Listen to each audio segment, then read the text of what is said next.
بسم اللہ الرحمن الرحیم، السلام علیکم۔ میں ہوں سیبی کاظمی، آپ دیکھ رہے ہیں فیس بک اور یوٹیوب۔ 12 جون جمعرات کا دن ہے۔ اب تک کی جو اہم خبریں وہ آپ کے سامنے، اور اس کی تفصیل اور تجزیہ۔ اڈیالہ جیل میں آج ملاقات کا دن بھی ہے، اور عمران خان جو خود لیڈ کر رہے ہیں بیرسٹر گور کو جو سائیڈ لائن کیا، اس پر قانونی بڑی مشاورت آج پشاور میں تاریخی ریلی بھی تیار ہے۔ پنجاب سے احمد خان نیازی، میاں آباد فاروق پہنچ چکے ہیں، اور آج رجیم چینج کا ایک بدکردار بھی پاکستان واپس آ جایا ہے، اس کی بھی بات کریں گے۔ شہباز شریف بھی عرب امارات پہنچ چکا ہے، اور آرمی چیف کے دورہ امریکہ پر بہت اہم معاملات امریکہ سے سامنے آ رہے ہیں، وجوہات، اور وہاں احتجاج کا معاملہ وائٹ ہاؤس کیوں نہیں ہے، واشنگٹن پاکستان ایمبیسی کے سامنے کیوں ہے۔ اس کے ساتھ ساتھ جو بجٹ پیش کیا جا رہا ہے، اس میں عسکری بجٹ، نقلی بجٹ اور IMF کے بجٹ میں کچھ مزید نئی تفصیلات ہیں، وہ بھی آپ کے سامنے رکھنی ہے۔ عدلیہ کے معاملات میں بھی، جیسے ملک ریاض کی بحریہ ٹاؤن کی جائیداد کی نیلامی کا عدالت کا حکم آیا، اور یہ القادر ٹرسٹ میں آیا، یاد رکھیں۔ بار سیشنز کی تقریب میں خط لکھنے والے ججز نے چیف جسٹس کے ساتھ بیٹھنے سے انکار کر دیا، اور امریکہ کو ایران سے جوابی خطرہ۔ مشرق وسطیٰ میں امریکی اڈے بھی خالی کرا رہے ہیں، ایمبیسیاں بھی خالی ہو رہی ہیں، اور ہزاروں گاڑیوں پر مشتمل مختلف ممالک سے اپنی مدد آپ کے تحت قافلہ غزہ محاصرہ توڑنے کے لیے۔ اور ابھی ایک افسوسناک خبر بھی ہندوستان سے، ان کا ایئر انڈیا کا جہاز جو حیدرآباد برمنگھم جا رہا تھا، طیارہ ٹیک آف کے دوران گر کے تباہ ہوئے، 245 مسافر اس میں شامل۔ تفصیل سے تمام خبروں کی بات کرتے ہیں۔ اڈیالہ جیل میں عمران خان کی ملاقات 5 رہنماؤں کے نام تحریک انصاف نے بھیجے ہیں، لیکن میرے خیال میں ملاقات ان لوگوں کی نہیں ہوگی، یہ تو ایک سلسلہ چل رہا ہے، نام بھیج دیے جاتے ہیں۔ تحریک چلانے کے حوالے سے جو لائے عمل تحریک انصاف کے پاس موجود ہے، عمران خان سے مشاورت صرف کر کے اعلان کرنا ہے، اور اس میں ایک بڑی اہم وجہ آج دیکھیں، پشاور رنگ روڈ پہ بہت بڑی ریلی ہے نوجوانوں کو متحرک کرنے کے لیے۔ جو عمران خان نے پیٹرن ان چیف کے طور پر تحریک کے جو فیصلے کیے ہیں، اس فیصلے میں تحریک انصاف کے بہت سے رہنماؤں کی بینڈ بجنے والی ہے، اور بیرسٹر گور جو ہے وہ مکمل طور پر سائیڈ لائن نے کر دیا گیا اس وقت، اور ان کے فیصلوں کی ویسے بھی اہمیت نہیں تھی، اب بالکل نہیں رہے گی، کیونکہ عمران خان نے اس پہ وکلا سے قانونی مشاورت کی ہے۔ پچھلی ملاقات میں بیرسٹر گور نے عمران خان کو بتایا تھا کہ مجھے ہٹانے سے الیکشن کمیشن میں قانونی پیچیدگیاں آئیں گی، اور خان نے پھر اپنے ایک مخلص وکیل کو بلا کر یہ سارا معاملہ ڈسکس کیا ہے کہ یہ تحریک جو ہے، ظاہر ہے باہر عمر ایوب اور سلمان اکرم راجہ کا نام ہے، جو باقی لوگوں کو ذمہ داریاں ہیں، لیکن اس کے بعد صفائی کا معاملہ پارٹی میں چھانٹی ہونا، وہ آپ کو نظر ضرور آئیں گے۔ خان اسی لیے خود احتجاج کو لیڈ کر رہا ہے، اور اس میں دیکھیں سب سے اہم معاملہ جو ہے وہ امریکہ میں ہونے والے احتجاج کو دیکھا جا رہا ہے، کہ وہاں پر یہ احتجاج کس پیمانے پر کتنا بڑا ہوگا، اور اس کے کیا امپیکٹ آئیں گے۔ اس وقت وہ احتجاج بہت بڑا ہے، اس میں امریکہ سمیت دنیا کے دیگر ممالک سے بھی لوگ پہنچ رہے ہیں، اور اس پہ کچھ لوگوں کے چھوٹے موٹے اعتراضات بھی کہ جی واشنگٹن وائٹ ہاؤس کے سامنے کرنا چاہیے تھا، وہاں 250، لیکن وہاں 250 سالہ تقریبات ہیں فوج کی، وہاں احتجاج نہیں ہوئے، ریسٹرکٹیڈ ایریا ہے، ایمبیسی کے سامنے ہی بنتا ہے۔ پھر اس میں چھوٹے موٹے لوگ آپ کو پتہ ہے اپنے اعتراضات کر رہے ہیں، اس کی اتنی ویلیو نہیں ہے۔ شہباز اکبر صاحب نے ابھی جو دعویٰ کیا دورے کے بارے میں، سرکاری دعوت نہیں تھی یہ آرمی چیف کی، ریٹائرڈ امریکی جنرل نے کوئی 250 سالہ مکمل ہونے پر $2.5 لاکھ لے کے ماہانہ ان کے مطابق لابسٹ کے ذریعے شرکت کا انتظام کروایا فوٹو سیشن کے لیے۔ یہ ان کی خبر ہے، لیکن میں اس سے متفق نہیں ہوں۔ اس کی وجہ سینٹا کام کے چیف مائیکل کرالا امریکی کانگریس کی سماعت کے دوران جو تعریف کر رہا تھا، اب یہ تعریف اچانک نہیں ہوئی۔ دیکھیں امریکہ کو جب جیو پولیٹیکل ایجنڈے میں اتحادیوں کی ضرورت پڑتی ہے، جیسے سب سے پہلے انہیں نظر آتا تو وہ پاکستان کا رخ، پاکستان میں انہیں ہمیشہ امریت نظر سوٹ کرتی ہے، اسی لیے سر جنگ میں آپ دیکھ لیں افغان جہاد سے لے کے جنرل ضیاء الحق کو وائٹ ہاؤس بلایا جاتا تھا، بڑی عزت دی جاتی تھی، یہ امریکہ کے لیے اس کو فرنٹ لائن اتحادی تھا۔ پھر آپ جنرل ایوب کا اس سے بھی پہلے دیکھ لیں، امریکہ کے دورے اٹھا کے دیکھیں گوگل پہ، آپ کو حیران ہوں گے صدر کی گاڑی میں اس کو پروٹوکول کیسے دیا جاتا۔ پرویز مشرف جیسے عامر کو سگار پلا کے وائٹ ہاؤس میں بش انتظامیہ مہمان بلاتی تھی، کیونکہ خدمات چاہیے تھی، کرائے کی بندوق چاہیے تھی، اور یہ عالمی طاقتوں کو جہاں سہارا چاہیے ہوتا ہے، یہاں جو عامر ہو، ڈکٹیٹر ہو، حکمران ہو، انہیں اپنے اقتدار کی بقا کے لیے ان کا سہارا چاہیے۔ پاکستان میں زمینی فضائی حدود، اڈے، خفیہ تعاون، یہ سب کچھ داؤ پر لگایا جاتا ہے۔ افغانستان ہو، عرب ریاستیں ہوں، مشرق وسطیٰ ہو، یہ سارے پھر حالات ایسے بنتے ہیں۔ اس وقت ایران کے خلاف خطے میں کشیدگی بہت بڑے لیول پر پہنچ چکی ہے، واشنگٹن میں باقاعدہ حملے کے اعلان ہو رہے ہیں۔ سینٹا کام کا چیف مائیکل کرالا کا یہ بیان تھا، اس نے کل کہا کہ ہم ایران کے حملے کے لیے بالکل تیار ہیں، ہمارے مذاکرات ناکام ہو چکے ہیں۔ اور اسرائیل ایران کی جو جوہری تنصیبات پر حملے کی بات ہے، امریکہ کے جو آپ کو پتہ ہے بحری بیڑے ہیں، وہاں پرنس سلطان ایئر بیس سے جہاز روانہ ہو رہے ہیں، درجنوں اسرائیلی جہاز جو ہے وہ نیوتم ایئر بیس سے نامعلوم جگہ کی طرف اڑتے ہوئے آج بھی نظر آ رہے ہیں۔ ایران نے جو عراق کی فضا پر اپنے ہیوی سگنلز وہ بھی ایکٹیو کیے ہوئے ہیں۔ امریکہ کے ٹینکرز وہاں مڈل ایسٹ کی فضاؤں میں پھر رہے ہیں. ان کی ایمبیسی بغداد میں سے ہیلی کاپٹر سے عملہ نکال رہی ہے, سفارت خانے ملٹری اڈے وہ ختم کر رہے ہیں. تو یہ امریکی بیسس پر ایران نے جو ہم کہا کہ ہم جواب دیں گے حملے پر اگر ان پر حملہ ہوا, اب اس کے نتائج پاکستان میں آ جائیں گے اور اس لیول کے آئیں گے کہ خدا نخواستہ 20 سال کی جو افغان جنگ میں ہم نے پاکستان میں وہ تباہی بربادی کا کھیل نہیں دیکھا جو یہاں شروع ہو جائے گا, کیونکہ یہ بہت بڑا معاملہ ہے ایران کے ساتھ جو جڑا ہوا پاکستان کا. ابھی دیکھیں فلسطین کے معاملے پر پہلے ہی مسلمانوں کے دل دکھے ہوئے ہیں, اب تو وہ حکومتوں کو چھوڑ کے دنیا بھر کے مسلمان اس قدر دکھی ہیں کہ وہ سوچتے ہیں خود اپنی مدد. آپ ابھی رفح کے بارڈر پہ دیکھیں مسلمان خود اپنے طریقے سے نکل رہے ہیں, کیونکہ ان اسلامی حکومتوں کی, ان کی شاہی حکومتوں کی, ان پاکستان کی حکومت کی, انسانی امداد, یہ بھوک سے جو قحط کا خطرہ ہے اس پہ کوئی انہیں امید نہیں ہے. اب یہ جو قافلہ لیبیا پہنچا ہے, دیکھیں اسرائیل کی طرف سے اعلان کیا جا رہا ہے جو بھی رفح کے بارڈر کی طرح اسرائیل کی فوج واپس زندہ نہیں جانے دے گی. اب اسرائیل آپ کو پتہ کھل کے فلسطین میں جو نسل کشی کا سارا معاملہ ہے اس میں امریکہ کی ناکامی ہو گئی ہے, بالکل وہ اس کو جنگ کو نہیں رکوا سکے. اور بلکہ امریکہ یہ دنیا بھر کے ممالک کو جو پیغام بھجوا رہا ہے کہ اقوام متحدہ میں فلسطین کی کانفرنس میں اسرائیل کے خلاف جس نے بھی موقف اختیار کیا وہ امریکہ کی خارجہ پالیسی کے مفادات کے خلاف ہوگا اور سنگین نتائج ہوں گے. اب ڈونلڈ ٹرمپ صرف فلسطین نہیں, روس اور یوکرین میں بھی جنگ نہیں بند کروا سکا. اب بہت سے لوگوں کو یہ پتہ نہیں ہے کہ یمن میں بھی ابھی مسلسل بمباری ہو رہی ہے, اور امریکہ نے تو دیکھے اپنی ڈرٹی لانڈری جو ہے وہ ان سے دھلوانی ہے, کرائے کی بندوقیں بنانا ہے جس طرح وہ پہلے کرتے رہے. یہ تعریفیں مفت میں نہیں کی جاتی, یاد رکھیں. یہ جو سپورٹ انہیں دی جا رہی تھی اب تک وہ اسی وجہ سے دی تھی, انہیں استعمال کرنا ہے. اب مائیکل کیرالا جو کانگریس کی ہیئرنگ میں سینٹاکام کا چیف کہہ رہا ہے اور بتا رہا ہے کہ آرمی چیف کی طرف سے کال آئی کہ صدر ٹرمپ اور وزیر دفاع کو بتائیں جی کہ ہم نے ان کا وہ بندہ جعفر پکڑ لیا ہے. وہ سینٹاکام کا چیف اگر تعریف کر رہا ہے اور 250 سال جو سالگرہ جو ان کی فوج کی اس پہ بلایا جا رہا ہے, یہ مفادات کا معاملہ ہے. کیونکہ اسرائیل کا اعلان ہے کہ امریکہ کی مدد کے بغیر بھی ہم حملہ کریں گے, تو امریکہ تو مدد کرے گا. اب یہ سارا وہ گراؤنڈ بنایا جا رہا ہے کہ پاکستان کی طرف سے کیا ہوگا. یہ حالات جو ہیں وہ بڑے انتہائی خطرناک ہوتے جا رہے ہیں, اور یہ ہمیشہ آپ کو پتہ ہے اپنے اقتدار کو طول دینے کے لیے آگ اور خون کا کھیل چلتا رہا ہے. یہ وہ گندا کھیل ہے جو جنرل باجوہ نے بھی کیا تھا, عمران خان نہیں کھیلنے دے رہا تھا. اس قوم کو تو خان کا مشکور ہونا چاہیے جس نے ہماری آنکھوں کا آپریشن کیا, ورنہ ہم سب لوگ تو جس طرح 3 سال سے پہلے دائروں کے گرد گھومتے رہے, آج 64% نوجوان پاکستانی سب جانتے ہیں اگر یہ لوگ خان کی حکومت نہ گراتے تو پاکستانیوں کو پتہ ہی نہیں چلنا تھا کہ یوکرین میں اسلحہ بھی پہنچایا جاتا رہا.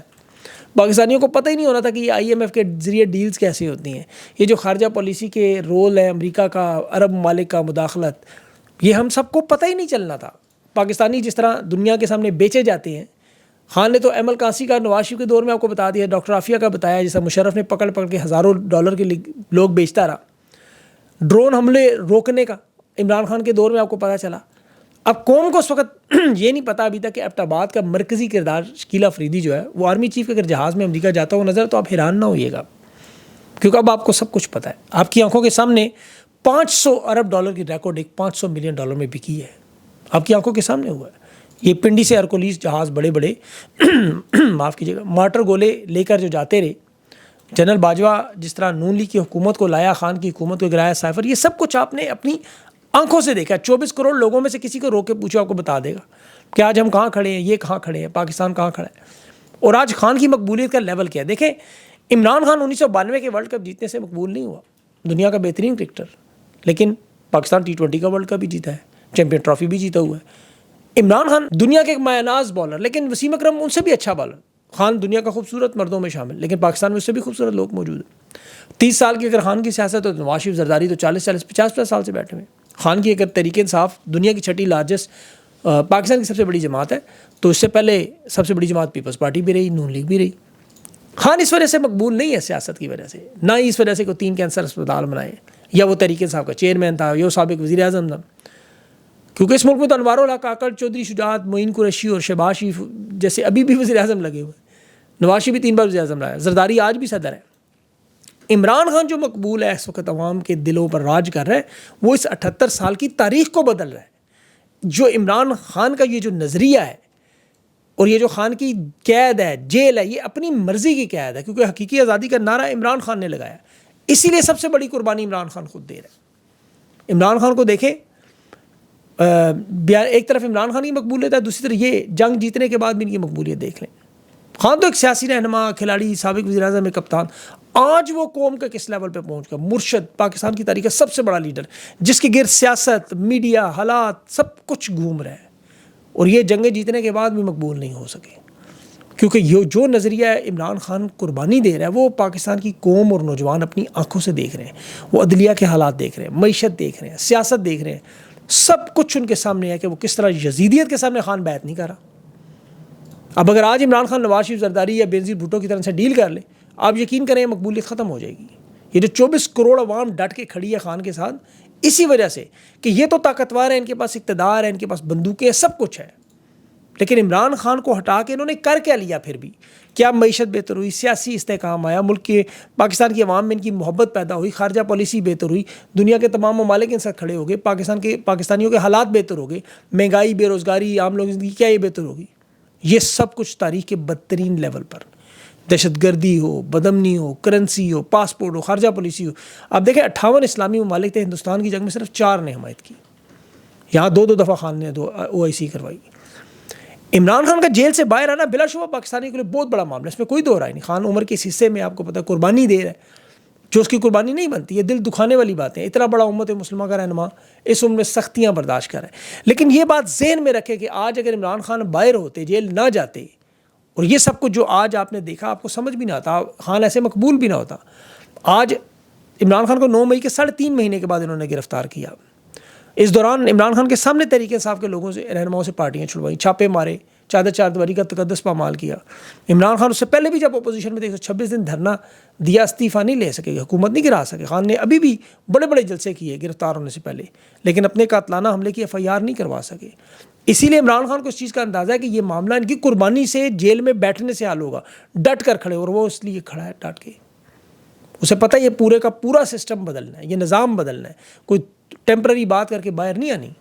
آپ دیکھ لیں جو بجٹ آپ کے سامنے آیا، نقلی بجٹ، 110% کابینہ کے اس میں اضافہ ہوا، وزارت داخلہ کے بجٹ میں 50% اضافہ ہوا، عدلیہ کے بجٹ میں اضافہ ہوا، 105 ڈھول ڈمکا کلچر میں، 60% میڈیا کے بجٹ میں اضافہ ہوا، پارلیمنٹ کے افسران کو 2500 ملین دیے گئے، SISC سرمایہ کاری میں 500 ملین اضافہ ہوا، جبکہ اسی طرف انسانی حقوق، اعلیٰ تعلیم کا بجٹ ہو 36% کم، خوراک کا بجٹ 84% کم، 40% نوجوانوں کی بہبود کے لیے، منشیات کی روک تھام کے لیے بالکل ہی ختم، فوجی اداروں کو، وکلا بار سب کو۔ تو یہ سب چیزیں آپ کو پچھلی حکومتوں میں اس طرح نظر کبھی بھی نہیں آنی تھی، جو آج آپ کو سب کچھ اپنی آنکھوں کے سامنے نظر آ رہا ہے۔ آپ کو پتہ چل گیا یہ پاکستان اور پاکستانیوں سے مخلص نہیں، یہ پاکستانی نہیں سمجھتے، پختونوں کو خاص طور پر۔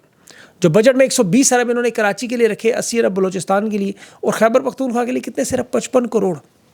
یہ 6 کروڑ لوگوں کو پاکستان کا حصہ ہی نہیں مانتے۔ یہ آپ کو کبھی سمجھ نہیں آنا تھا، یہ اب آپ کو سب کچھ سمجھ آ رہا ہے۔ ان کے پاس تو دیکھیں ڈمی لوگ بیٹھے ہیں، وزارت خزانہ کو قابو رکھنے کے لیے وزیر مملکت وہ بلال کیانی کو بلا دیا۔ کل وہ پوسٹ بجٹ کانفرنس میں آپ دیکھ رہے ہوں گے، صحافی جب واک آؤٹ کر گئے تو وزیر خزانہ اور عطا تارڑ جو آپ کو پتہ ہے عسکری وزیر اطلاعات ہے، ان کی آپس میں جو جھڑپ ہوئی۔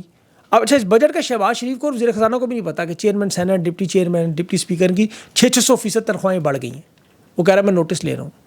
اب اس میں کل جو ان کی جھڑپ ہو رہی تھی اس میں وزیر خزانہ پر چڑھائی کرنے کی کوشش کی ہے تارڑ نے کہ میں عسکری تھا، وزیر خزانہ غصہ کر کے میں تم سے بڑا عسکری وزیر ہوں۔ بھئی پلہ اس کی سخت ڈیوٹی ہے بیچارے کی، کول نہیں ہے دھیلا، وہ اس سے کروانا ہے میلہ۔ آپ نے شہباز شریف دبئی پہنچا ہوا عرب امارات، پیسے کچھ لے کر آئے، لیکن نہیں ہوگا۔ عدلیہ کے معاملات بتا دوں آپ کو جلدی سے۔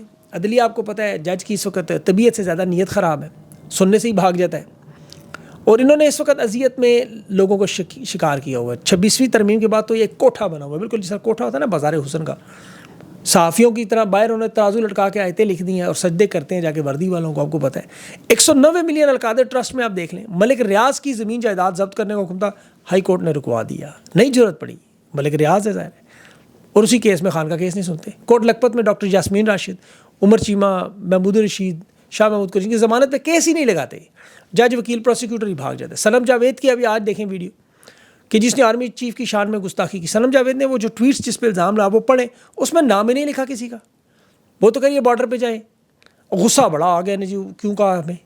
حالانکہ یہی بات جب وزیر دفاع خواجہ آصف انٹرنیشنل اداروں پہ بیٹھ کے کہہ رہے ہیں کہ 30 سال سے یہ دہشت گرد ہیں، ہمارے سہولت کار ہیں ہمارے، نواز شریف تو سرعام نام لے کے کہتا تھا، صنم جاوید نے نام نہیں لیا۔ صنم جاوید کہتی ہے جی وہ مجھے پراکسی کہتے ہیں، دہشت گرد کہتے ہیں عدالتوں میں آ کے، جبکہ مریم نواز بھی انہی عدالتوں میں تھی۔ اب ان کا غصہ صرف صنم جاوید پہ کیا، وہ ہنستی مسکراتی کیوں اور بات کیوں کرتی ہے، بس اتنی سی بات ہے، وہ ان کو رہائی ہو جائے، لیکن وہ بھی ڈٹ کے کھڑی ہے۔ اسی وجہ سے میں اس کو پسند کرتا ہوں کہ وہ دلیر ہے اور خان کی طرح وہ نظریے پہ ڈٹ کے ہے۔ ابھی اس سسٹم کو بچانے کے لیے تو دیکھیں عصبہ بخاری کے خاوند کی پی پی 145 کی نشست تو مریم نواز کی نشست پہ آج انہوں نے جو فیصلہ دیا، چھوٹی چھوٹی بے بنیاد چیزیں نکال کے ریٹائرڈ جج لگائے گئے تھے ایپلیٹ کورٹ میں، اسی لیے لگائے گئے تھے کہ یہ کیسز اڑا سکیں، دھاندلی کو کور کر سکیں. تو انجام تو ان سب لوگوں کا وہی ہونا جو اس وقت قاضی فائز کو، ایک وہ بدنام زمانہ کردار واپس آیا اور سی ایم ایچ میں آج دھکے کھا رہا تھا، ادھر ادھر دیکھ رہا تھا، کوئی کیمرہ نہ نظر آ جائے، کسی نے چھپ کے ویڈیو پھر بھی بنا دی. جنرل باجوہ کی بات کر رہا ہوں. اپنا خیال رکھیں، باقی انشاءاللہ خبریں جو تفصیل سے اگلے اس ویلاگ میں. مجھے اجازت دیں، اللہ حافظ.